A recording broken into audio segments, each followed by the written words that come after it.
Okay. I think we are live. Yeah, it says, yeah. Yep, it says live up in the corner. Okay. Let me mute this real quick. Yeah, it says, yeah. Yep, it says live. All right. Hey, man. How you doing? I'm doing good, man. Are you a changed man? Feels Has your life different. changed? Feels a little different for sure. Feels You pretty good. smiling a little more? Yeah, yeah. That's pretty cool, man. I gotta say I didn't when I looked at the standings. I saw standings after your first squad, so A squad, and then I saw you were leading at like 240 over, and second place was like 190 over, and I'm like, oh wow, Christian really both good. And then I didn't see actually I did see standings after B squad, and you dropped to like sixth or something Fourth. like that. Yeah. Fourth. Okay, so three Yeah. people beat you. And then I didn't get a chance to see the next day until I looked at the standings. I want to say at like 3 o'clock or 4 o'clock in the afternoon, and I saw that they had under like the final standings, they had the top all the places except the first and second one. Yeah. And so your name wasn't in there, and I'm like, oh crap, he's bowling for a title. And so I tuned into Extra Frame like immediately, and I watched you bowl your title match. Well, I tuned in like the fifth frame. That's awesome. Were you nervous in that title match? Yeah, a little bit, yeah. Yeah, it was cool though. It was really cool. Well, yeah, it was really cool. So take us through the weekend. I want to hear your perspective on things. And I want you to start at like the beginning. So game 1, game 2, how you were feeling, what balls you were throwing type thing. Okay, so Saturday we had to bowl early. We bowled the A squad. Um, I was feeling going in. I was feeling pretty good. I was feeling confident because my Logan practice Friday was really good. The lanes were hooking way more than normal. They were hooking so much, and that just allowed me to kind of like do what I like to do and manipulate my hand a little. And I we had so much friction that urethane was almost like a must. You had to have some version of urethane in your bag to be able to control this hook. So, and I love throwing urethane. So, started game one on Saturday. I actually don't quite remember exactly like my score, but I remember it was probably somewhere around 220, 230.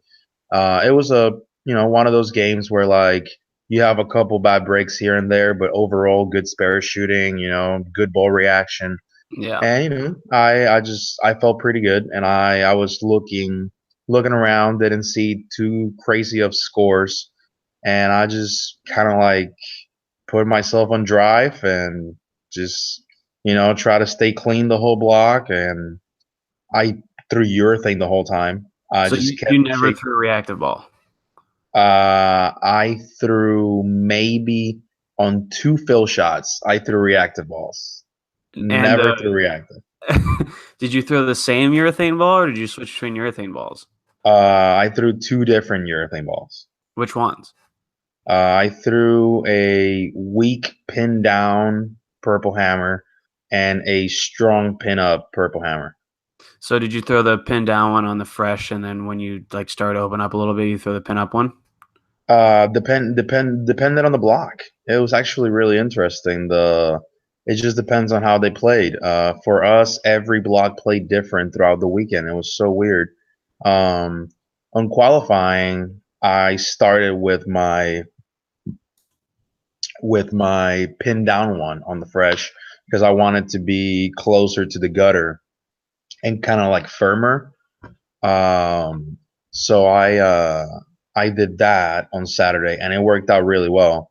Actually, I just remembered. I think the first game I started with like the front seven or front eight, and I was using my pin down one being as close as possible to the gutter, just trying to like fire it. On Saturday or Sunday? Saturday. Really? Saturday. Yeah. So, and then, and it was kind of weird because, and then as the lanes transitioned and I had to move left, I bowled up to my pinup strong one, and kind of like slow hooked it a little bit. Kind of like instead of being like 7-5, I moved to play like 11-4, 11-3, but really slow and just trying to get all of it. Yeah. Just trying to get all of it. So did that. That was Saturday. Now, did you go through any major? Did you hit any bad pairs Saturday? Did you go through like any sections where your look was going away, or you weren't bowling as good, or you had to battle it out a little more? Yeah, for sure. I remember Saturday, probably somewhere around games 5 or 6. I had to bowl on 1 and 2, and 1 and 2 on that building. 2 is actually perfectly normal, like same as almost every other pair, but 1 hooks like 5 feet sooner. And when you're throwing urethane, that's like it's like making your reactive ball hook 12 more down lane. Like you don't want to see that. You don't want to see your urethane ball hook 5 feet sooner on one lane, but not the other. So that was a really tough, weird one. Isn't that amazing how consistent that is? I think that's pretty consistent amongst a lot of houses. Mm-hmm. Just It lane is. one's on fire all the time. Yeah. Some of them, and it's weird. Like I've seen some of the lane ones are just a lot of down lane motion, and some of them are a lot of early motion, which is kind of weird. I kind of wonder what makes a lane one, like what part of the installment is what causes lane one to be either ridiculously early or just like super clean, but hooks 9 times more down lane. Like it's so weird. Yeah, I don't know, man. You should ask Kegel when you go there today. Yeah. All right, so Saturday you go 240 over. You're leading by 6. That's a pretty good feeling, right? You're leading after A squad by quite a bit. You had a great look. You like throwing urethane, so you had to be feeling pretty comfortable after Saturday. That was. I mean, I had been really close to leading a block on a national stop, but high as I've ever gotten was second, and not very close to first. I must add, like second by like 80 or 90. So like it felt pretty cool. Like I led the squad, and I was like, at that point, once I saw that happen, I was just hoping that B squad didn't ran us over because B squad had a majority of the rev rate. So I knew that they were going to develop the lanes in a way that were probably going to allow them to move in and throw reactive at the gutter. So I knew scores were probably going to be higher. I was just hoping they weren't high enough to where my 240 over didn't seem as good. So at the end of the day, I was happy. Like fourth place, I was okay with that because we were playing on a format where all the pins carry over. So like that's all I wanted. I wanted my 240 to be in good standing going into Sunday. Who was leading? Tommy Jones. What did he do? Throw urethane? Yeah, same thing I did. Purple hammer. But he only threw one. He only threw one purple hammer, which actually he threw purple hammer for the majority of qualifying. And then the last 2 games he switched to a Paradox Black because as I was telling you, that block had more rev rate and they just developed nicer for them. Right. And they managed he switched to a Paradox Black, moved a bunch in, and just threw it right at like probably 5 down lane, and he went like 240, 230, something like that the last 2 games. So you can tell his bowl change was it was definitely the right thing to do. Right.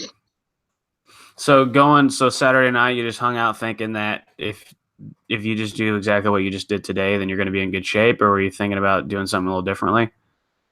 Well, going into Sunday is always a little different because you have you only have the better bowlers uh, on the pair. Like Saturday, you have to deal with a little bit of different transition because you have a couple guys that might not be as knowledgeable when it comes to like how to play the lanes, and they just play them different. Right. So when you especially being fourth, Sunday morning, they put you in order, like in the order you placed going into Sunday.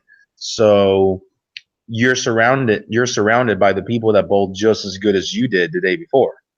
So it changes the way you attack the lanes a little bit, because all of a sudden you go from maybe seeing a lot of reactive on your pair on qualifying to only seeing urethane. So it definitely changes the way you attack the lanes a little bit. But yeah, my Wow. mentality was still the same. Yeah, I didn't think much about that. You probably saw only urethane on Sunday, or at least Oh Sunday yeah. morning. Oh yeah, only urethane. Not a single reactive ball down the lane. Wow, that's crazy. That's crazy. That doesn't happen ever. Ever. Ever. Dude, they So were hooking so much. did did it So much. did it change the way you thought about transition and how you were going to attack it? Games It, two, it three, changes four. the moves. It changes the moves. It doesn't change the way I start, but it changes the way I move on the lane, because when you're using urethane and you are making moves and there's reactive on the pair, you always have to account for how much surface do the people have that are throwing reactive. Where are they crossing? Because with my strong purple hammer, I can really really hook it. Like I can get in and like hook it a very decent amount, but that can get troublesome if I'm crossing an area where there was a lot of surface thrown with reactive. But if it's only urethane going down the lane, I know for a fact that no matter what I do, my ball is not gonna do anything crazy. If anything, it's gonna blend it a little more. It's gonna be a little tighter. Everything is gonna seem a little slicker, which for me is good. So I just had that in my head. I had to be conscious of that as I made my moves. Sometimes on the pairs I moved to, my moves would be like 2 and 2 right, or move up the lane a little bit so I can throw it slower to help my ball travel dig through all that carry down. Like, those are moves that you really don't have to do when you're the only one throwing urethane and everyone else throwing reactive, because the lanes just start hooking. Right. How did the 5 games go? Did you guys bowl 5 games Sunday morning? 4. The way the format work is the eliminator format. So it's 4 games, caught to the top 16, 3 games more, caught to the top 8, 2 games more, caught to the step ladder. Wow. Yeah. Okay, That's that the was only that format we was use in the South. Only format. really. Yeah. I mean, maybe like once or twice a year we'll use a different one. Do you like that format? I love it. Pins carry over the whole way onto the step ladder. Yeah. And there's no bonus pins, there's no nothing. It's literally pure bowling until the step ladder. I know the regional we bowled this weekend in Jonesboro. There's bonus pins. You cut to the top 16 after 5 games Sunday morning, and then you bowl round robin, but you only Mm-hmm. bowl 8 games. So you only bowl 8 guys. So if you're in the top 8, you bowl the bottom 8 guys. If you're bottom 8, you bowl the top 8 guys. And I don't know. I don't know if it's good or bad, but it definitely changes the outcome Oh, it changed. Oh yeah, yeah. The bonus depending on pins. if you win matches or not. Mm-hmm. So, all right. So you bowled 4 games, and then after that they cut to the top 16, Yeah, and then you bowl 3 games, and they cut to the top 8, 8, and then and then 3 games, and 2 games then for the step ladder. And were you ever sweating it? Were you ever close to not making it?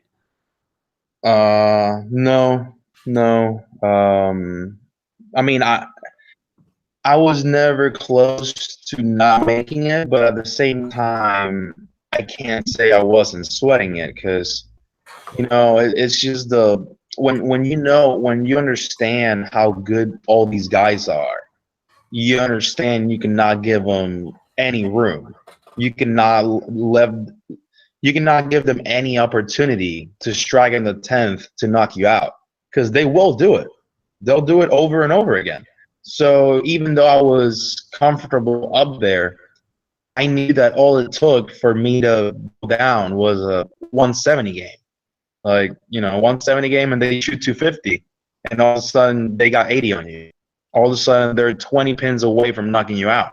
So I was always in a very like, let's keep going mentality type thing. I was always like trying to strike as much as possible, even if I was up by 150. It really didn't matter. Well, that's probably a big reason why you won, to be honest, because you never let yourself get out of that die mode mentality, I would think. Yeah, definitely could be. Because it is easy to do that. I mean, it is easy to kind of, if you're in really good position, it is easy to maybe just coast a hair. Yeah, I get comfortable. And the second you get comfortable, you stop doing the things that you did when you were like that die hard, like you did on Saturday, trying to lead by 50 pins or whatever. Mm-hmm. So where were you ever leading? Were you ever in first place? I was going into Sunday, I think Tommy had me by like 100. After the first 4 games, I think he had me by a few, not many. After the first 4 games, I got a majority of them back, so I was in second after the first 4 games, I believe. Like maybe 30 or 40 away from Tommy. And then we bowled another 3 games. At the end of those 3 games, I was now leading and led the rest of the way. So when you cut to the top 16, you bowled 3 more games and you took the lead after that when they cut to the top 8? Yeah. How good of a feeling was that? That was good. Fantastic. And did you just have a really good look, or did Tommy bowl bad? Both. We were all struggling with the approaches. There was a problem in the center. It was pouring outside, and the weather wasn't very nice, and some of the water was like, I don't know what's the right word, but water was going through the roof and falling into the building, and for some reason they had to continuously play around with the AC, turning it off, turning it on. So that made the approaches horrible. Tommy actually fell. Like, I've never seen Tommy fall before. And he fell pretty bad. He got stuck on one shot and fell. That was probably on the first 4 games. And I mean, if you've ever fallen off a shot on a national event, you understand you're just not going to be the same afterwards. Right. You're just not going to be. It's hard to get the feel back, and especially when you're throwing urethane and you're using a very specific touch with your hand, and now you got to worry about the fact that you just busted your ass after getting stuck. Like that, that can be easy. So he struggled a little bit getting his feel back, and just getting everything going again. And while that was happening, I had probably the best bowl reaction I've had the entire weekend. Throwing the pin up or the pin down? Pin up. At that point, it was the pin up one. And then so once you took the lead, you never slowed down, just kept the lead? Yeah. Did you throw the pin up one the whole time, or did you ever go back to the pin down one? I went to the pin down one probably out of the last 2 rounds going into the step ladder, which is 5 games. I threw the pin down one 2 out of the 5 games. Huh. And that's just when you went to a pair and you saw it was different and you had to like move and tighten your angles a little bit? Yeah. If I saw that a pair was either not responsive when people were trying to slow hook it and bank it off the gutter, or if I saw that it was coming back way too strong, any of those 2 extremes would cause me to grab my pin down one, move a bunch right, get on top of the gutter, and just throw it hard, play on top of the friction, and pretty much blend that out, really. What I was really looking for is I was looking to guarantee myself 220 every game. That's really what I was doing. I wasn't trying to be a hero because at that point I understand I'm leading and I don't want to be satisfied with a specific number, but I knew that if I blended that friction, I could, at a bare minimum, I would shoot 220. Yeah. So, and then, a couple good shots here and there, and you can turn it into a 240, 250. So, but yeah, I was just looking to not get in trouble, essentially. Did you ever get in trouble? Only game one Sunday. Game one of the very first block Sunday morning. I was throwing it so bad. I was throwing it so bad, and I split like 5 times that game. It What'd was you bad. shoot? 178 or something like that. I had like a 8-strike 178. Wow. Yeah. I It was honestly think if you're gonna have a bad game, if you're in like a good position in a tournament or something, if you're gonna have a bad game, it's probably good to have it the first one. yeah. Yeah. If you have it like the game 4, then you're kind of like fried and it's hard to bowl the 5th one. But if you have it game 1, then you got a lot of games left, so it's easier. Yeah. Yeah, it kind of helps, and it was kind of funny. Like after the 170, everyone shot 230, 240 the first game. Everyone. So how far did you drop? Probably to like 6th or 7th. Only a couple spots, mainly because I had a big lead on a bunch of people. Yeah. But the gap between me and them got so much smaller, so much smaller. Like that game, like took a big toll. It really did. And so I went to the back, talked to our rep, and we were just trying to figure out like what I needed to do or what I needed to feel to just throw it better, realistically, because I was just not throwing it very good. All my miss ins were grabby, and all my miss outs, I was missing it at the bottom. So it was just not very good. So I kind of like just took a couple deep breaths and I just told myself like, dude, like you like this. You like them when they're hooking. You like doing what you're doing. Like, why are you so worried? And shot 300 the next game. Whoa. Yeah. Really? So you shot your 300 Yeah. game 2 after shooting 170? Yeah. Wow. That's cool. Yeah. The pair was way better. First of all, the pair was at least what I thought was much easier than the first pair. And yeah, I mean, I just had to like, I guess my adrenaline was rushing Sunday morning, like for some reason, for some weird reason, and I just had to take a couple of deep breaths and just calm down, just really just relax and go to my normal tempo rather than this accelerated, non-natural tempo. Right. And yeah, and ever from there on, it was fantastic. Like I think the first 4 games with a 170 start, I think I went like 200 over.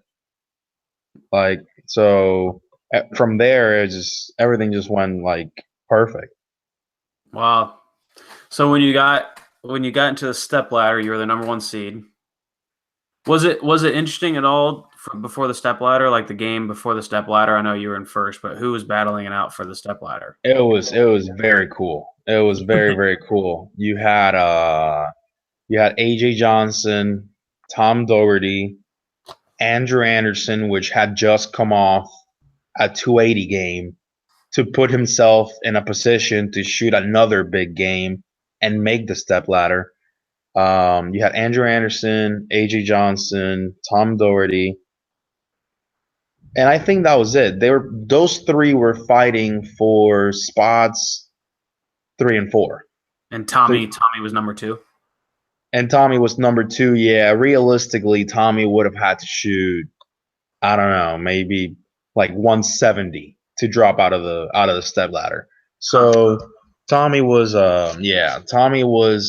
I think Tommy was at that point fighting to try to stay in second more than he was fighting to stay in the step ladder, because they would have had to shoot a lot, and he would have had to not shoot a lot for him to get knocked out of the step ladder.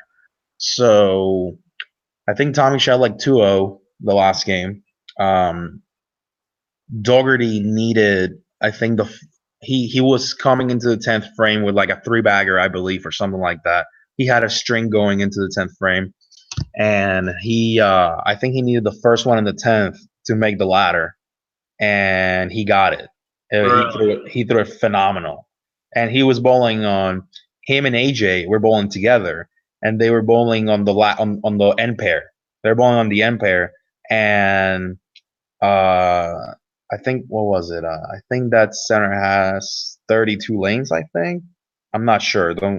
But if it were 32, they were on 31 and 2, and 32 hooks significantly more, and they made it work. AJ and Tom both shot, I think, 230 plus or 240 plus the last game to both make the ladder.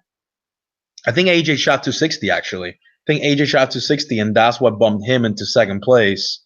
That pulled him up to second place, and then I think Tommy third and Dougherty fourth.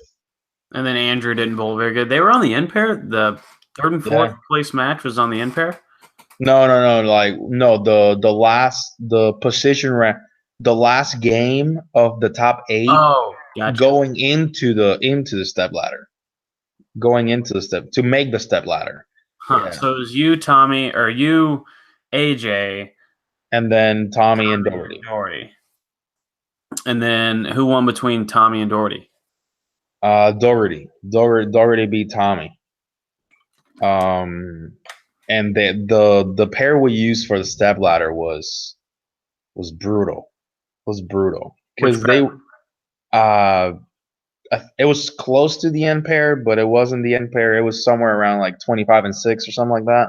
Okay. And oh my god, they were so hard. I think we made them that way. I think not on purpose. I think we by mistake during practice because of the way people come in and out of the pair to practice on it after every match. We just tear that pair up. We just did not make them very nice because they were not very hard for most of Sunday. And that pair for the whole stepladder was very low scoring. I think the high score for the whole stepladder was like 230. Why was it low scoring? What about it made it hard? The right lane was incredibly tight. It was so slick. It was, if you got your urethane ball anywhere right, it would almost guaranteed be a 210 combination. And so you had to keep your angles so straight. And then even when you kept them straight, your ball didn't want to hook. You would two pin or flat 10. And then if you try to like overdo it and hit the ball really hard, you would four pin. So the right lane was really weird. And then the left lane was fine. The left lane was closer to what we had been seeing the whole week. We could throw it to the gutter and the ball would face up and do the right thing. If you miss in a little, as long as you're using the right kind of touch and the right amount of surface, you missed in, the ball just laid there and did the right thing. But the right lane being that much tighter and you not being able to use as much angle on the right lane as you did on the left lane made him so different and so hard, because now all of a sudden you're trying to super hook it on the left lane, and then you're trying to almost throw it over your left toe on the right lane. So, you know, it's not very fun. Not very fun at all. Right. So did everyone struggle on it? Or did someone get a good look? I think the best look on that pair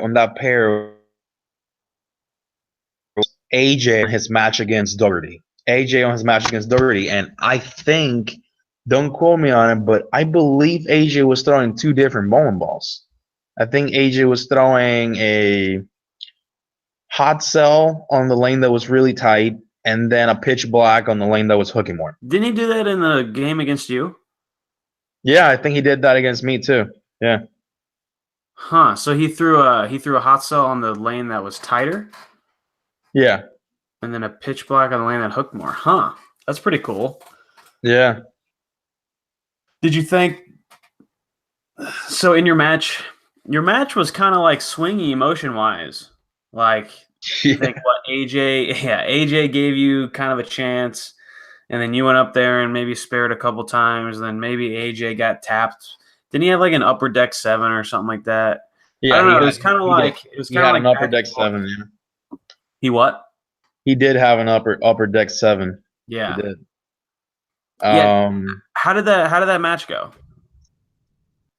it was just, you could tell we were both just grinding, really. Like, I think he left to start the match, he left a fairly easy split. I think it was especially when they're hooking that much. I think he left the 278, or wait, no, yeah, the 278. I think it was super light hit. The ball never hooked, and he missed it. Um, uh, I can't remember if I like doubled or anything, but I started struggling really hard on the right lane. We moved way, way right on the right lane to be on top of the only friction that was really on that lane. And for some reason, out of nowhere, my ball was just over hooking. It was hooking. My ball was the only one hooking a lot on the lane that was tight. So all of a sudden, I can't move left because my ball won't hook, but I can't be right either, doing the trick that I've been doing the whole weekend. Because when I do that, my ball reads even earlier and just goes to the face. So I think I struck on the left lane and then through the face on the right lane. Go back to the left lane, strike, back to the right lane, through the face again. Doing a different, like, every time I went to the right lane, I try to tweak what I was doing, and it just didn't want to work. So after a couple of me and AJ kind of like going back at it, kind of like strike, spare, strike, strike, spare, spare, spare, kind of like just really struggling and grinding that game. Uh, I ended up making a decision to just slow hook it. I told myself, I was like, I understand my bowl is not going to hook very much on the tight lane if I slow hook it, but I can't be on top of the friction. It's hooking too much. So I moved up on the approach. I took a deep breath. I geared down in my speed, but geared up on on how much I'm putting on it. Yeah. And I like barely got to the 1-3, and they all crumbled. They just kind of like crumbled type thing. And yeah, I think I only struck once on that lane. And That had to be a really good feeling. yeah, oh yeah, because that lane was impossible. And then AJ was using way straighter angles, and his ball was starting to see what my ball did when I was further right. Started to see it a little too soon, and he started struggling with like a 4-pin. That's when he left the upper deck 7. Like his ball was just seeing it a little too soon. So going into the ninth frame, if I strike, I'm on the right lane. He has to end on the tight lane. I get to end on the easy lane. That's so going in the ninth frame, I told myself, like, if I can strike, I already struck once on the right lane, but I knew this is gonna be hard to like get another one. If I strike on the right lane, that gives me a really good chance to just spare in the 10th and win my first title. So I threw it really, really good, like even better than the one that actually struck on the right lane. And I left a kind of like, yeah, it kind of was like a flat 7, to be honest. Like it was a weird flat 7, but it was a flat 7. My ball got there, but I guess just not. It didn't read the mid lane early enough to really dig through the pins, and I left a 7-pin. Something came rolling, touched it, and it moved, but it didn't fall. So at that point, I know that if we both strike out in the 10th, it's a 2-pin match or like 3-pin match or whatever. And So you're up, right? You're up 3 pins. yeah, I'm up 3 pins, and I could have struck in the ninth to seal the deal. Well, getting very close to sealing the deal, but I left that 7-pin. So now I spare that, and I have to go to the good lane. And now here I am, bull in the 10th frame. I'm finishing first, and I know if I double and get not 8, double and 8, I shut him out. So I did not want to give him the chance to, to beat me, because in my head, these guys are so good that they'll take every chance they can get. I knew the right lane was hard, but if you can seal it right there, you got to do it. So just got up there and made sure I threw 2 really good shots, and you did too, right? You threw 2 really good shots. Yeah. On the left lane. What? Were you nervous? Oh yeah. Oh yeah. Oh yeah. Oh yeah. It kind of helped that I was on the good lane. I was on the good lane, so that's big. That's huge. Oh yeah. Oh yeah. Well, that's why I chose to end on that lane. Well, yeah. I chose to end on that lane. So, I'm not a very big fan of well, let's just say in my mind, the number 1 seed doesn't really get to win very often, because that person doesn't see the whole transition going on throughout the whole step ladder. He's missing so many moves just by sitting back there and watching rather than bowling. Of course, there's an advantage when you're a number 1 seed, because you're guaranteed more money. It's really what it is. Like, you're guaranteed second place, so everyone wants to be the leader going in. But it's so much harder, especially if the pair is tricky. It's so much harder to win when you're in the number 1 seed. So the thing that did help me a lot, because the pair was so tricky, me being able to choose where I finish was huge. Because if I would have had to double on the right lane to win, I'm not sure I would have been able to, because the right lane was very hard. So yeah, that was. Well, yeah, because you're in. If you have to end on the right lane, then you're thinking, okay, I got to get this thing into a roll early, and the last one barely got there. So the chances of you grabbing it are exponentially higher, because you're focused on making sure that it gets there. And in order to make it get there, you got to give it the little oomph, and that makes you want to grab it a lot easier. Oh yeah, and not only that, but the combination of you unconsciously probably going to grab it, combined with the fact that you understand these 2 shots are what's going to determine whether you get a national title or not. Right. So then you might really grab it. Right. So I was very, very happy I did not have to finish in that line. Very happy. So you're getting up in the 10th frame. You throw the first one. Did you get away with the first one? No, it was good. Was the second one good too? Okay, so the left lane was very good. Like, the left lane was broken down very well. So throughout the whole Sunday, we had on the lanes that were blended very well, we had this thing where, like, if you threw it to the gutter early, it always came back and shaped the right way.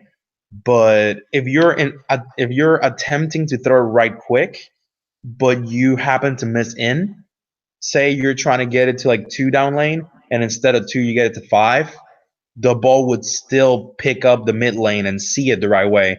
And going through the pins, they would both go through the pins the same exact way, but you realistically miss by 3. And that's essentially, I can't remember which one was the one that was in, but one of the 2 in the 10th was like, I did that. But in my head, it was a good one, because I had been getting those hits the whole weekend. So I knew that I needed to miss by more than that to make it a bad shot. That's kind of crazy. That's kind of an important part of the game nowadays. I don't know how it was in like the 70s and 80s, but you could tell or at least okay. So if you're watching someone bowl and you see them miss 3 to the right of their last one, and it still strikes, and you think, okay, well that's a he missed on that one, he got lucky on that one. But if the strategy allows you to do that, Mm-hmm. and you get yourself lined up in the right way, and you allow yourself to have that miss, then you're doing a lot of things correctly in order to be able to do that. So it's not necessarily a bad shot. It's by Mm-hmm. plan.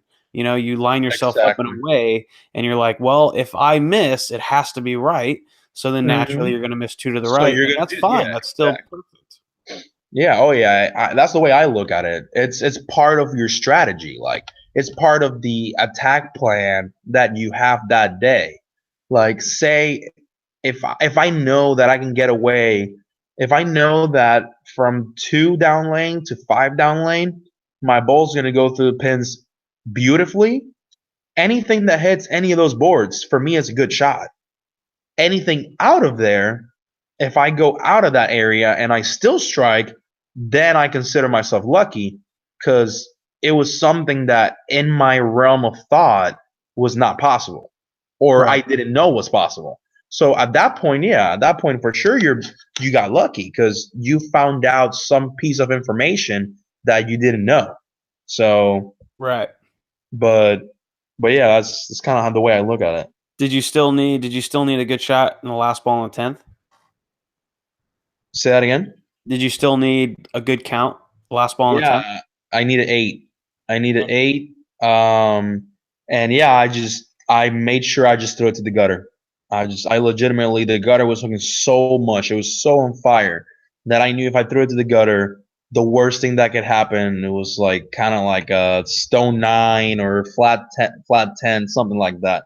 But the ball was gonna get to the hole if I got it right. So I got it right, came back, and I left kind of like a flat 10, and it slowly fell. And yeah, And so what'd you do when you struck, or when you realized you were a national champion? cry. Cry. Did you actually cry? Later, yeah, later. Yeah. At the very moment, I was just very, very happy. Kind of like, I don't know. I just kind of like just stood there trying to like get it to sink in, kind of like just telling myself, dude, you did it.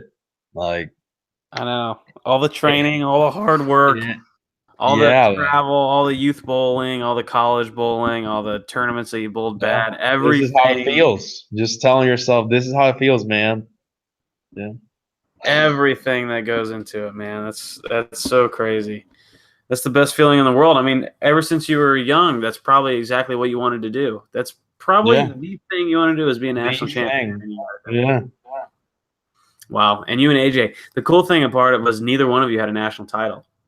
I So know. somebody was becoming a national champion that day. I know that was pretty cool. Especially having like I know a lot of people might not necessarily think about this or care about this when they bowl, but the fact that you have guys of the caliber of Tom Doherty and Tommy Jones be a part of that stepladder, and then the only 2 guys in the stepladder that don't have titles happen to be the Right. ones bowling for the title. It's pretty cool. Like, because on paper, that's not what the odds would say. The odds would Right. not be like, yeah, the 2 guys without titles are gonna fight for one today. You know? Well, I looked at the standings when I saw that they had third place and on down, and I saw Tommy Jones in there. I'm like, wait, I thought Tommy Jones was bowling really well this tournament. And then I saw like Doherty and then a couple other guys, and I thought, who's bowling Christian right now? I know Christian's in there, but who's bowling him? And I turned on Extra Frame, and it was AJ Johnson. I'm like, oh, wow, Yeah, this it is was going to really be cool. awesome. Yeah, and it's a really good, really cool match. I Yeah, enjoyed exactly. it. Like the fact that you had to actually step up in the 10th and perform for your first title, that's it, against a guy that wants to be in your position. Yeah. Like you dictate your own fate, man. You can strike out, and you did. And that's the sick part. Is there any like type of training that you've done that you think allowed you to be better in the 10th frame right there, or did you just trust your instinct, or did you just Dude, trust that one day it would happen? Was there any specific thing that helped you?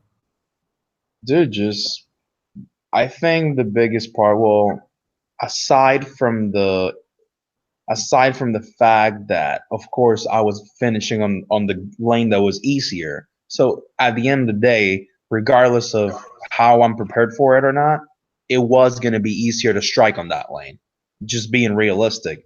But I think what was also a big part of it, it's just dude, just bowling as much as you can. Just just just bowling enough tournaments to allow yourself to be on that position over and over and over and over again. And the more you're on that in that position, either you learn from it or or you go through with it and you do it, and that just gives you more confidence. Like say that I don't know, say that going into this tournament in the last 3 months, I've had 3 or 4 tournaments, even if they're local tournaments at home or whatever they are, sweepers or whatever. If you find yourself in positions where you need to strike to win and you do it, that kind of like creates, the more you do it, that creates this thought in your head that you're good at it, that you can do it.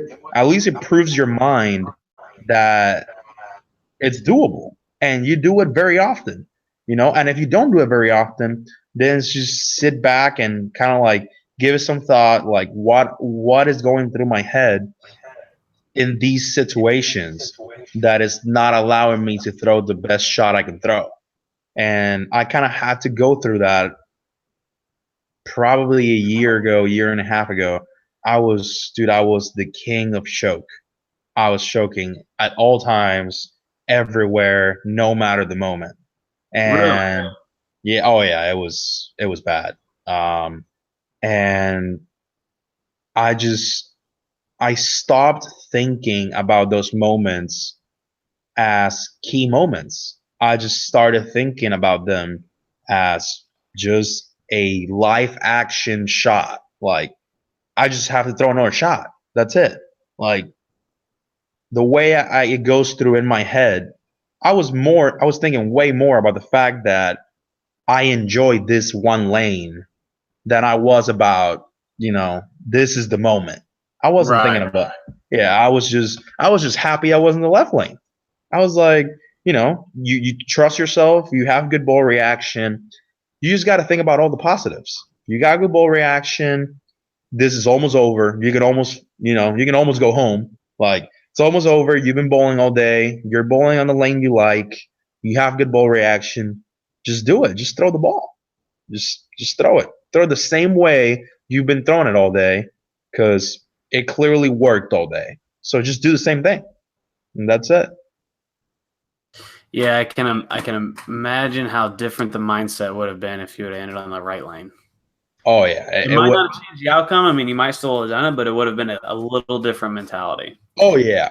Mentality would have been at that point, because I know that lane was so hard. Then that would in my head, that would have been the moment, but not the moment because of winning a title. It would have been the moment because I understand that I have to do something very difficult in order to get to where I need to get. So at that Right. point, it's more of a, whether it's right or wrong. I'm not sure if it's good, a good thing or a bad thing. But at that point, I would have probably taken longer. I probably would have taken a little more time to try to get my mind and my tempo and my breathing on the right spot, because I knew I needed my ball to be as slow as possible and I needed to be as rolly as possible. Those two things were key. So I needed to make sure that those two things happen. On the left lane, I could have gotten away with going more rounded, rolling in more, going more rounded. I would have gotten away with a couple different things, but not on the right lane. On the right lane, you had to throw one specific way. So I would have probably taken a little longer and focus a little more on kind of like perfecting the shot, really. So it would have been a little different. Right. Yeah, it's easy. Nah, it's hard to stay in the moment of what you actually have to do and not think about the moment that's going on. So, for example, if your dream is to, make a television show or win a title, obviously, or something like that, there's a process that goes into that. And there's a lot of things that you have to do in order to get in that position. That's what you dream of doing. But there's 25 games that go on that you have to perform in order to get to that situation. And in order to perform and get to that situation, you have to think about all the little things you have to do, all the ball changes, all like the little moves, all the little things that you have to do during the week, game to game, pair to pair, lane to lane, like all the little transitions. Like there's all these things you have to focus on in order to stay on top of it. And then once you get in that situation to where like you're close, it's important to not change your mentality. Your mentality throughout the entire week was, okay, what's this lane doing? What ball am I throwing here? What's the strategy here? Exactly. All these things that you have to focus on. But then once you get in that moment that you've always dreamed of, now you're thinking more about the moment instead of all the things that you have to do. And if you do that, then you're gonna, you're not gonna perform at your highest level. Yeah, that's the hard part. That exactly. That's what I actually had to work on. Like I told you, like a year ago or so, was focusing more on just thinking about the same things I've been thinking all weekend, rather than think about, oh my God, if you double, you're a national champion. Right. Because that thought doesn't really serve you. It doesn't serve you in any way. It doesn't help. It's not going to help you bowl change. It's not going to help you make a move. Right. It's just going to help you choke. Exactly. So, you got to think about the same things you've been thinking. I know. It's crazy. So when you won, was it everything you thought of? Or did you not? Because in my experience, you think of a dream or whatever. Say in my example, it'd be like winning a regional. I think winning a regional was amazing when I was growing up. Like that's what I want to do. I want to win a regional and obviously a national title, but I definitely want to win regionals. And then I won a regional, and I'm thinking like, that wasn't so hard, or that wasn't as what I dreamed of, or you belittle it compared to what, because you put it on such a pedestal when you think about it when you're young or when you dream about it, then you do it and it just doesn't quite live up to the expectation. Did that happen to you? Well, to be honest,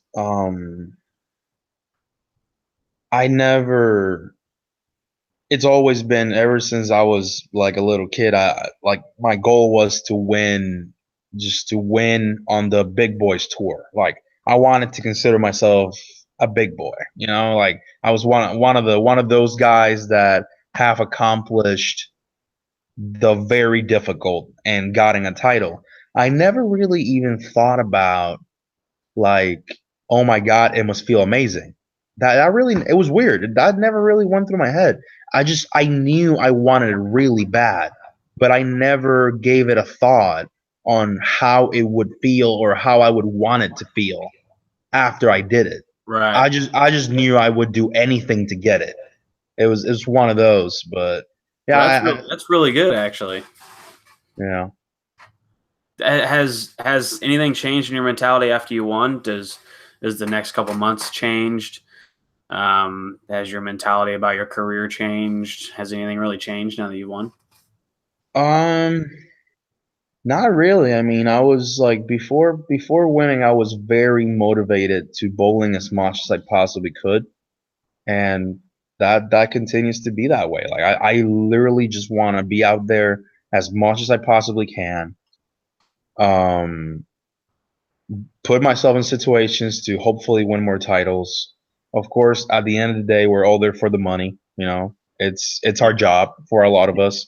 So at the end of the day, like that's what we're trying to do, man. Just try to put foot on the table and win titles and live the dream. Why were you in Jonesboro this weekend? Dude, it was so difficult for me to plan that trip. It was unbelievable. I would have had, first of all, I honestly, if you want me to be honest, I looked into flights too late and they were too expensive. I would have had to fly. I'm not sure where people flew to, but I would have had to go on to Memphis. Yeah, I think that's where that was popular. Yeah, Memphis, and rent a car and drive whatever it was, hour and a half or whatever it was. And also I couldn't be leaving Sunday. I would have had to leave Monday. So I would have had to extend the trip, pay a lot of money for my flight. And it just didn't make a whole lot of logistical sense. So I decided to skip that one. Plus I had to train with Team Puerto Rico here up to Friday. So it kind of like made traveling even more difficult as well. Are you going to Lubbock? Yeah, yeah, yeah. I should be there. I'm getting the last couple. I'm already signed up. I'm getting my last couple of traveling logistics things like set up, hotel and all that, and whether I'm gonna rent a car or not. Trying to get all that settled up, and but yeah, should be there. Are you Yeah, going? I'm thinking about it. I don't think I'm gonna go. I didn't have plans to go. There's a tournament in town in Kansas City that I can just stay and bowl. But after bowling this weekend in Jonesboro, and I bowled pretty good. My You game's in a both good so spot. good. Yeah, I know. It's like now I was like, dang man, I should go to Lubbock. I You should ride should the go. wave a little How bit. long of a drive is it for you? Like 10 hours. Oh, that's not bad. Come on, man. That's I not would. great. It's 21 for me. Really? Yeah, it's 21 hours. That's why I have to fly. And as of last week, Southwest flights to Lubbock were $1,100 round trip. Wow. Yeah, What? yeah. I guess Lubbock being a small town or something, it might be really difficult to get there. So yeah, airlines just up their prices like that. And you're flying directly into Lubbock? I am. I can tell you, I am not paying that kind of money though. Right. No, I wouldn't either. I mean, you can get a flight to Germany for that much. Uh-huh. Yeah, man. I don't know. I was thinking about it. You should go. You Dude, should 10 go. I know 10 hours isn't that much. I know. But when I spent 7 hours on the road going to Jonesboro this weekend, and it's just kind of like long. You get home Sunday night and you're tired and you're driving by yourself. I bet if I had someone to go with, I might consider it, but Is Colin not going? no, he's going to no, he's coming into Kansas City to bowl a doubles tournament.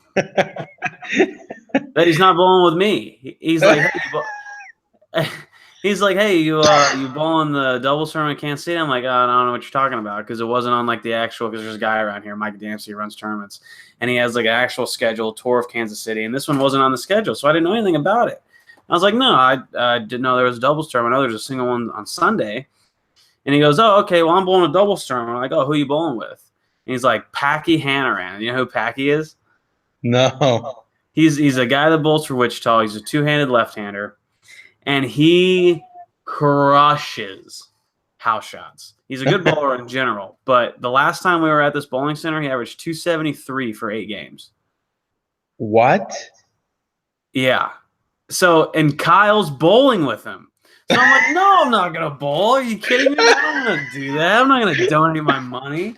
Just come to Lubbock, man. Yeah, you'll be driving by yourself, but just think about it. Think about a 10-hour drive home with a national title.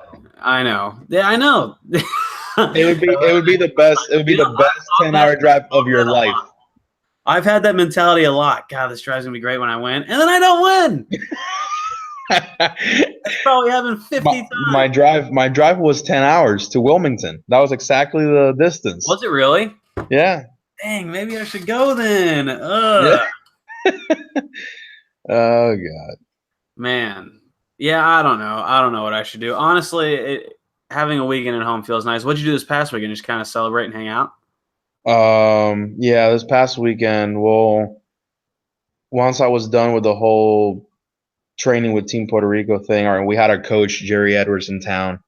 She was in town helping us out a little bit, training a little bit, and once I was done with that, I got on the road with my girlfriend.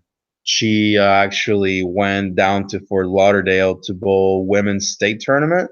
So I kind of like got in the car with her, kind of like I was the spectator for the weekend. It felt so great. Like I was, yeah, so I just, we went down to Fort Lauderdale, stay there for 2 days, and well, technically only really one day. We stay one night, and she bowled state tournament, just have fun, just relax a little bit. got in the hot tub, the pool, kind of just relax, and Oh, it sounds it was amazing. good. Yeah, That's kind of what I want to do. My sister and her husband just bought a boat, nice. and they've been going out on it on the weekends, and so I kind of want to just stay back and do that one weekend. I don't know. Do it. But Yeah, then we're gonna. there's a tournament in Lubbock. I got a ball. Oh yeah, not this weekend. This weekend you got to go to Lubbock. I'm a firm believer in that if you're gonna do it, if you're gonna try and get better at bowling, you have to bowl all the time. You can't take. You have to. You have to. So it's a full-time gig. You got to give it all you got, or else you're going to be behind the curve. Or someone who does give it all they have, they're going to, if they aren't better than you, they will eventually be better than you. They will have more experience, and they will eventually pass you. So you have to just give it all you got. Mm-hmm. Yeah. And I've had that mentality for 4 years now, and so normally I would definitely be going to Lubbock, but I'm just I just can't believe you just had such an amazing weekend at a national stop, and you got to build up. You got to build off of that, man. I know. You No, know. my game's definitely good right now, dude. I'm Yeah, game's good. You're throwing it good, and at the end of the day, Lubbock is one of the bigger extra frame stops. They have a lot of entries. They pay a lot of money, like more than the normal extra frame stop. right. So it also is a little extra incentive to go. I know. An extra 2,500 on top and an extra 100 at the bottom for low catch is never a bad thing. Right. Never a bad thing, especially with 130 entries or whatever it is they get. I think they got 180 last year. So yeah, I was there. I was there last year. They had a lot. yeah, so I mean, it's kind of hard to miss out on that. I know. Whatever. It is. So has anything changed with Puerto Rico? Is Puerto Rico doing anything for you? Well, it's nothing has really changed. Kind of like everything's kind of the same, but they did give me like a lot of support. There were a lot of there were newspapers uh writing about me after I won. There were radio stations, really big sport radio stations in Puerto Rico talking about my accomplishment and me being the first Puerto Rican to ever, do this. Oh, you're the first Puerto Rican. I didn't even think about that. Yeah, to win a national title. Dude, Yeah. that's a big deal. Yeah. So people were definitely very happy back home. Um, I'm gonna do a little. I'm gonna start kind of like working a little harder to solidify some relationships back home and just trying to like get them more involved and make them a part of this whole experience. I think that would be pretty cool. But yeah, dude, things are good. I mean, not a whole lot has changed, but I definitely feel a whole lot better. Isn't it amazing? What was your mentality about winning a title? Were you glued on it to a fact where you just didn't want to do anything else? You didn't like the idea of doing anything else until you won? Was it something you felt you needed to do before you moved on? Was it not that big of a deal to you? I always thought about it. Well, I don't want to say always. Ever since I decided to quit my full-time job and commit to bowling full-time, um, my mentality about it was always that's the first step into that's the first step into accomplishing my long-term goal, which is essentially become the best bowler I can become on the tour. I think that first title is always it serves you in a lot of ways. It kind of solidifies your idea that it is, that you can make it out there. It helps you think that it is possible, that you can do so much more. And yeah, I've always looked at it like that. It's more of a motivator, you know. I'm not the kind of guy that thinks about it as this is all I want. For me, that was just the first step. It's a big step. That's the thing. It's the first step, but it's a very difficult step to take. So once I accomplish that, I think everything else is going to be a little smoother, a little. Don't get me wrong. You got to work hard. You got to work very hard. Like Right. anytime you're going to win, anyone that's won multiple times, I haven't, but anyone that I've talked to that has won multiple times, I mean, they're never going to tell you it was easy. Like, Right. but I think that first one mainly because you don't know it's possible and you don't know it's going to happen. That first one's like kind of like the hard part, the hardest part, and then everything else, as long as you keep your commitment up and your work ethic and you stay as focused, I think everything else is going to go a little smoother from now on. I find it hard to uh I find it hard to enjoy the idea of like having an actual job, So a job where you go in 8 to 5 and it's kind of mindless work. It doesn't necessarily have to be a lot of Yeah. mindless work, but like once you do something so difficult like winning a national title, once you achieve that level of difficulty, doing something on a daily basis that isn't that difficult becomes harder for me. So the fact that I've been bowling on tour for a while now and I haven't had a whole lot of success, but I've had a couple of tournaments where I felt what I've done was really difficult to do. And now the idea of like not doing something difficult is harder for me to enjoy, because what I've been doing for a while now is difficult. Winning a title on Hmm. tour is difficult, man. It's very, very hard. It takes a lot Yeah. of time, a lot of focus, a lot of training, Hmm. a lot of stuff. Yeah. Do you feel that way too? Like, do you feel like now that you've succeeded at doing something so difficult that it motivates you even more to do other really difficult things instead of like spending your time on doing some things that aren't so difficult? Oh yeah. I mean, I'm like I told you, like for me that was just like it was the first step. It's a motivator for me to just go for like more. Yeah, And and once whatever I it get is, not yeah, not and necessarily. once I get more, I'm gonna want like more than that, you Yeah, know. So yeah, for sure. It's a very good motivator. It just makes you craving more. Like oh, what's his name? I'm not sure if you've ever seen it, but there's this video of Matthew McConaughey or whatever his name is, hmm receiving an award. Um, at I think I'm not sure um, what award ceremony it was, but it's one of my favorite speeches ever because he talks about him being a little kid and this mentor of his uh, always asking him, "Who's your hero?" And he didn't really know. He didn't know who his hero was, and he gave it a whole lot of thought for years. And then his mentor would ask him again, "Who's your hero?" And he wouldn't have an answer. And after so many years, probably like 10, 15 years later, he realized he was his own hero 5 years from now.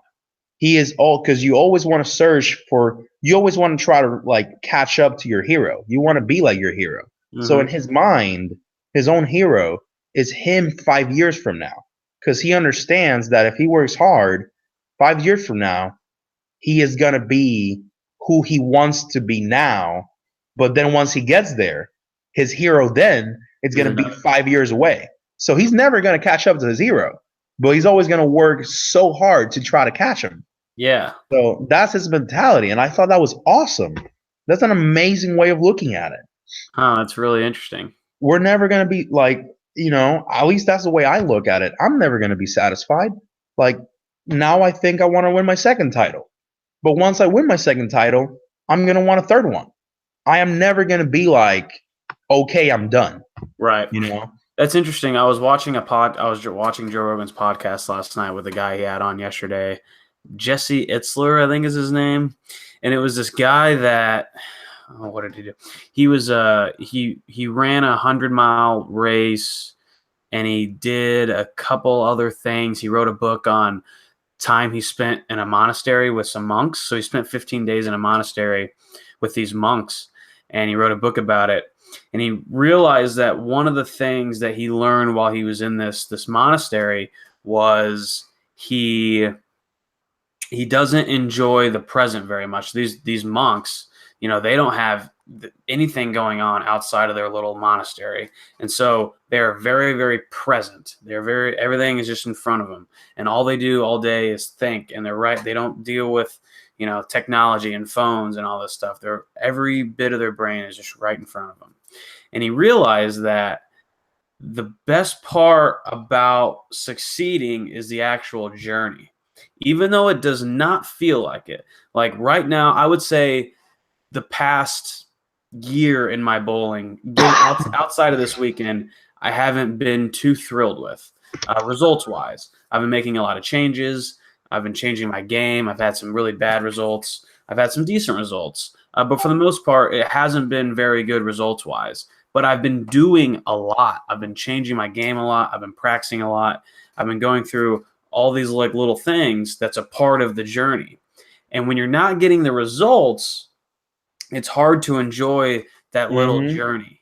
And he said one thing is he was talking to a guy, and he was getting ready to make a deal. He was like in his 20s, and he was getting ready to make a deal with a guy because he needed like 10 grand. And the guy was like, I'll give you $10,000, but I get 20% of everything you get into for your entire life. And he went to a mentor of his and asked if that was a good deal. And his mentor said, I'll give you everything I own for what you have. And his mentor was like 60 years old. And the guy, and Jesse was like, what? And he's like, I'll give you everything I own for what you have. And he was like, what do I have? And the guy was like, youth. And it rang a bell, like, wow, I'm in the process of trying to build something. I have time to do that. People who are older and have everything don't have any more time, and they don't have any more like journey to chase because they have everything. So the beauty of your life essentially is the building years. And even though those building years are so frustrating, that's because once you get to 70 and say you have 40 titles and you succeeded in everything, well, now you don't have anything else. So the frustration that goes into winning a title and all the little things that go on and all the bad tournaments and all the traveling, and all that, that's the enjoyable part. But it's hard to enjoy it when you're living it. It's easy to enjoy that when you think back 50 years from now. Yeah. No, that's really cool. I think, I thought that was really interesting because, very true. I mean, as a bowler, like you just won, right? And you're not going to be satisfied. You're not going to give it the elegance that you thought you were going to from dreaming about it for so long, because now you want another one. Now you want another one. Now you want another one. So, yeah, I thought that really resonated because just all like the hard days and all the hard nights and all the late hours practicing and all the college bowling and all like just like everything that went on just to succeed at this one thing. And it can be so frustrating. Oh yeah. Of course it can, man. But let me tell you, dude, it's what we like to do, man. It's the sport we love. It's what we chose as, what we want as a career. And at the end of the day, the harder you work for it and the more effort you put into it, it's just gonna make it feel better when you actually get it. I know. It just is. It's just whether it happens, you have people that win their first title at 35 years old. You have people like EJ Taggett that wins it at 20 or 21 or whenever it is. And you have people that win a lot early and then don't win as much late. And you have people that don't win as much early but win a lot in their 30s and 40s. Like it's just the way it is. Like it's something that is very difficult to explain, because if you try to sit here and try to explain why EJ or Jesper managed to have 8 titles before they're 25, but then there's guys that do win that many titles in the same amount of time, but it took them turning 32 before they can start to do that. So if you try to sit here and explain how does that happen, I really have no idea. But that's the beauty of our sport, man. I So know. one day you can just trigger and you're good to go. Like it's all it takes. I know, and there's so many times where, or at least in my experience, there's a lot of times where I just feel like I'm not very good. Like I know I'm a good bowler, but compared to the people I'm trying to bowl against, I don't feel very good. And you keep working, you keep working, you keep working, and you just don't feel like you're getting much better. The results aren't coming. It's an extremely frustrating. And then literally at the drop of a hat, everything can change, and now all of a sudden you can be extremely confident, and you're just like, Mhm. wait, what just happened? Like 2 weeks ago, Exactly. I didn't know where to throw the ball, and now I'm winning Mhm. the national tournament. Yeah, that is exactly right. That's the kind of the beauty of the sport too. Is like anything can happen, and you just gotta like grit it out, man. You just gotta stay focused on what you need to stay focused on, and just literally grit it out. Yeah, I agree 100%. Did you have any? How many regional titles do you have? 3. You have 3 regional titles. 3 and a second like a month and a half ago. I was defending my first regional title and I got second. A month ago. Month and a half ago. Where Yeah. was it at? Myrtle Beach, Okay, so I know you won a regional in North Carolina. Was your first South regional in Carolina. North Carolina? Yeah, South South Carolina. Okay. Carolina. Myrtle Beach, yeah. So your first one was in Myrtle Beach. When was your second one? Albany, Georgia. And then your third one? Jacksonville, Florida. Huh. Okay. Yeah. And that was so you have 3 titles in 1 year, pretty much? Yeah. That's good. Yeah. Did you win player of the year? Yeah.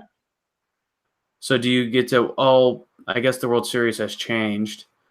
Are they still having that like if you're the number one in points, you get to bowl that Yeah. thing that they do? Yeah, they're having that, but ironically, I didn't win the points last year. Richie Allen won the points because of the time of the World Series in order to let give people time to buy tickets and all that, plane tickets and all that stuff. Last year they cut the points in like early October or something like that. So and I won a regional late October. My last win was in like mid to late October. So I barely I don't think it was that close actually. I think Richie beat me by a couple thousand points. But if I would have gotten my win in, I would have won it. But you know, Dang, man. I had the exact same experience 2 years ago. I was leading the points, and then they cut the deadline like September 1st or something like that. And the tournament right before September 1st, Mitch Beasley won, and he passed me in points to be able to do the thing. And the very next weekend, I won. And oh I'm just my like, god. man, why can't you just extend it a week? Yep, that's exactly right. Yep. So Yeah, this year's gonna suck a little bit because one of the ones, the one in Jacksonville that I'm supposed to defend, is it's the same time that we got to go to the fall swing. So it's gonna you're not suck a little. you're not gonna be able to bowl it. Well, I'm not sure. I actually have to make a phone call and get informed better on how the PBA rules work when it comes to that. I'm assuming that they don't have a problem with me going to the fall swing instead of defending the regional title. But there might be a rule. I don't know. I Hmm. know that when it comes to a national title, I think you have to defend it. Like I don't think you have a choice. Really? But yeah, I think so. Well, I I mean, know I mean, there's technically a rule in place that if you're a national titleist, you have to bowl the national title tournament over a regional tournament. okay. So yeah, so if that's the case, then yeah, then that would mean that I would have to go to the fall swing and not defend my Jacksonville title, which Would it's you gonna. rather would you rather go the fall swing or would you rather defend your title? I'd rather do both. Yeah, no. No, but I mean, of course, at the end of the day, if we have to pick, I'd rather go to the fall swing. At the end of the day, the national title, the national tour is priority, man. That's where we have to be. So searching national titles. Yeah, I know. I mean, that's why That's why we're doing it, man. There's so many times where I can stay in town and bowl a local event that you can potentially make a couple $1,000s in a local event if there's like 70 Mm-hmm. bowlers and a bunch of action, or go bowl a regional where you have to win to make the same amount of money. Yeah. And it's like, well, I guess I'm going to the regional. That's the dream. Yeah. And dude, at the end of the day, that just builds up your resume. Like it Yeah, you're does. exactly right. Like at the end of the day, when you're looking for sponsorships or trying to sign something, and you look at someone's sheet and it says 4 national titles and 10 regional titles, it's never going to look the same than someone else that at the moment might have more money than you but has no titles. Right. Yeah. You can't put on accomplishments. Crushed Yeah. KC Tour event for 2K. Yeah, exactly. So yeah, that's why we do it. You gotta search in the professional dream. Kyle's in the chat right now, and he said, "Ask the champ about guttering on TV." Oh, that was definitely an experience. God damn. Explain it. So we were bowling. For those people that don't know, me and Kyle Sherman bowled in college together for Lindenwood University. We actually won a national title together in 2014. We were bowling our show against Urbana, and I'm the anchor at this point in time. Don't ask me why, because I guttered. So, but I'm the anchor at this point in time. My team was gracious enough to start the game with a 4-bagger. Everyone struck. And thankfully, it just happened. It turned out to be where Urbana wasn't bowling very well. But, we're trying to just win. We're trying to strike as much as we can. So I get up on the lane, and some people don't believe me. Some people think I'm just making up an excuse, but it actually did happen. I'm playing I'm playing close to the gutter where no one's playing there. And they're very slick in the gutter. Like there's a lot of oil out there. So you only have to miss a little and it's in the gutter. So but I have a really good look doing what I'm doing. So I get up there, and I'm on the approach, I'm walking, and as soon as I start going, my swing starts coming down in my backswing. There was a camera guy sitting down literally right next to the foul line. So I'm sliding 12 or 10 or whatever. This guy is sitting 20 boards right of me. And he's sitting on the floor and he's pointing at me with this camera. And they're supposed to not to have their clickers off. The camera is not supposed to make noise while we're bowling. So as soon as I'm about to throw the shot, he just goes right on my face, and I dump it in the gutter. I throw it in the gutter, and I come back and I tell our coach, I tell Randy Lightfoot, like, dude, this guy is clicking the camera on my face. Like, right now it's not costing us anything, but it can later. So Randy gets all pissed off, goes to the set manager, and gets the camera guy kicked off the set. Really? Yeah, and guess what? I didn't gutter again. Yeah. I made the spare and didn't gutter again. That's amazing that he didn't think that was going to distract you. I don't know. Yeah, I don't know.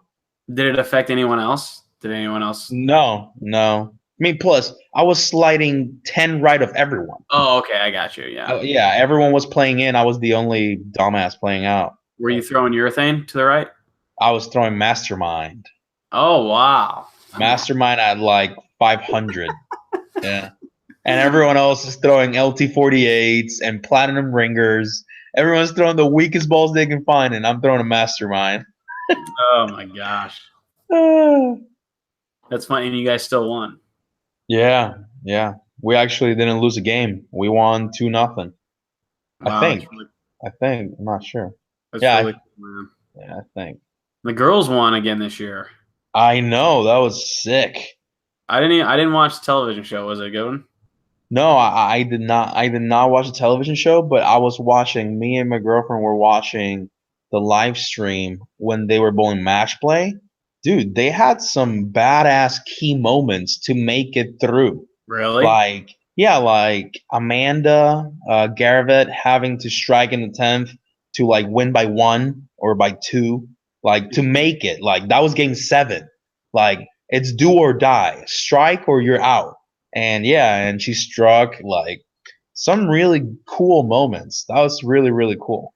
I wasn't very well versed in the team and who's exactly on it, and I'm not familiar with some of the people. But Kyle says that it's probably the best team they've ever had, to be honest. Oh, 'Cause well, I don't know most of them, so I he don't just know. says they have just like a really good team between Amanda Garavet and Mina, because Mina joined the Yeah. team, Yeah. and Shelly's a good player. Haley, or not Haley Richard, Cummings. Haley Cummins, yeah. And then so that's four solid bowlers right there. Yeah, so it might be the best team. Yeah, it might be the best team I of don't that. know, but they beat McKendree, which McKendree is a powerhouse. They're great. I know. Yeah, that was sick. I don't know, man. It's crazy. But so what's next? You're just gonna bowl a bunch? Yeah, just Or I have one off weekend from now until August 16th. yeah, same. So yeah, I'm just gonna be traveling a lot, going overseas for a couple weeks for Central American games with my country. Bowling all the extra frame stops, hopefully. Um, at least all the ones that are left. Um, a couple regionals. We have a doubles regional at Richie Allen's home center in South Carolina. Have a regional here, an hour from home, so I get to sleep in my own bed. That's pretty cool. Oh, that's nice. Um, in 2 weeks, actually, yeah, we have that in 2 weeks, right after Lubbock. So yeah, just bowl a bunch, man. Bowl as much as I possibly can. Just came last night from bowling a sweeper, a Tuesday night sweeper, an hour and a half away from my house. What? Got, yeah, got back home. Dude, they're hard. Me and my friend, me and Giorgio went there because, dude, they're impossible. This house is is impossible. It is the dungeon of all dungeons. Is it Like, Verdes?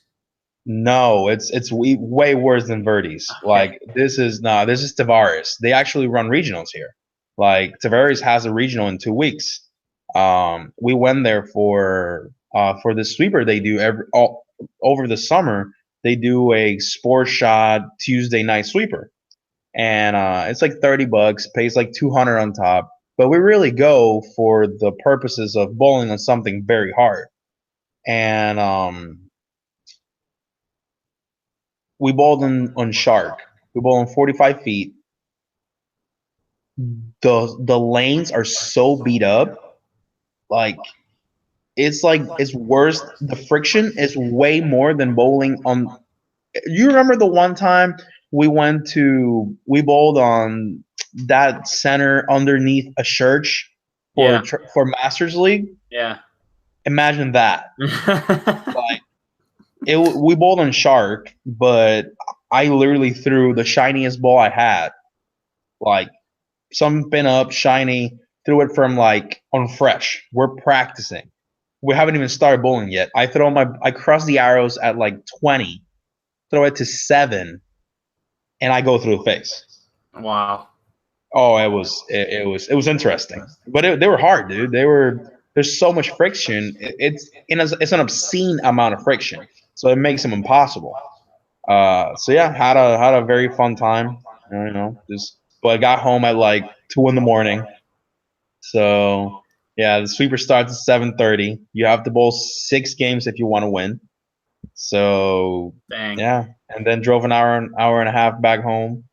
Now getting as soon as we're done here, getting ready to go to the training center, do a couple things there, and then bowl league tonight, and tomorrow morning head up to Lub. Yeah, tomorrow. How is the Kegel Training Center? Do you like going there every day? I love it. I love it. It is. It's like a candy store for little kids. Like it's Wow. amazing. Like it just has so many tools and so many knowledgeable people that can help you maximize your talent.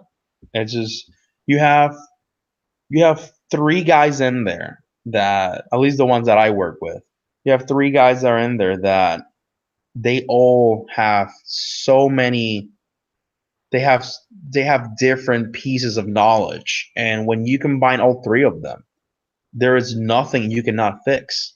There's nothing that you can get better at with their help. They have the one of the best guys in the industry to for when it comes to like layouts and ball dynamics, and and like knowing what to do with bowling balls to in order to accomplish XYZ.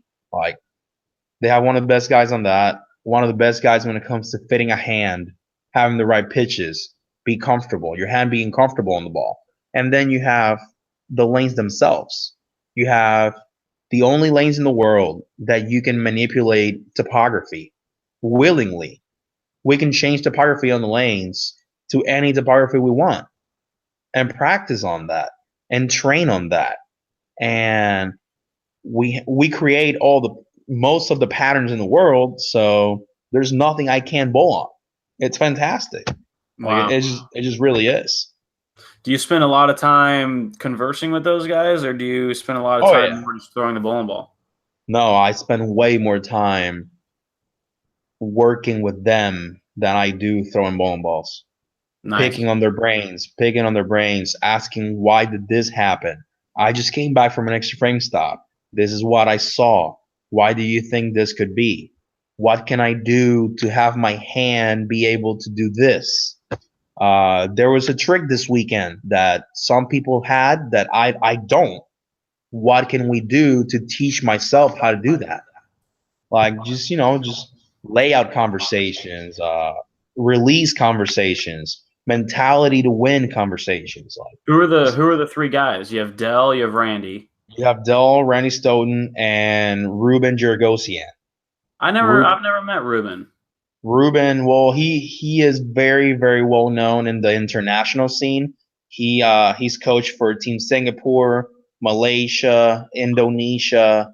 He's been all over the place. He is a fantastic coach, and yeah, dude, those three combined, they share knowledge that exceeds anything I've seen anywhere else. So, and I don't really work with one of them. Like I literally go to each of them for different things, but Yeah.